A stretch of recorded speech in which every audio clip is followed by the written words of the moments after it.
lenu ni nini katika kuhakikisha katiba mpya inakuwepo? Jukumu lenu ni nini? Ni kuja kwenye kongamano tu kama hapa, mkapendeza, mkakaa, mkacheza muziki halafu basi? Jukumu lenu ni nini katika kuhakikisha katiba mpya inapatikana? Na msisahau, mnapofanya kampeni za kupata katiba mpya, tuko kwenye serikali ya awamu ya 6 ambayo yenyewe kuvunja sheria unaona ni jambo la kawaida, kuvunja katiba ya nchi ni jambo la kawaida.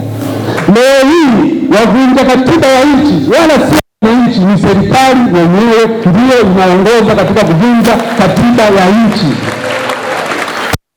Nimekuwa mbunge kwa miaka 20. Nimefanya kazi na Mkapa kidogo, akaja Kikwete, akaja Magufuli. Kuja katika awamu hii sijawahi kushuhudia serikali inayovunja sheria kwa kiwango hicho. Sijawahi kuona serikali inayovunja katiba kwa kiwango hicho, sijawahi kuona. Na hili sijawahi kuona rasilimali za umma zinakabidhiwa mikononi mwa watu mwenye kundi la watu wachache, zikauzwa, zikapigwa bei hadharani, kinyume cha sheria, kinyume cha katiba ya Jamhuri ya Muungano wa Tanzania. Sijawahi kuona. Sijawahi kuona mambo yanaendeshwa kinyume cha sheria hadharani na hata kufanyika marekebisho yake hakuna. Sijawahi kuona.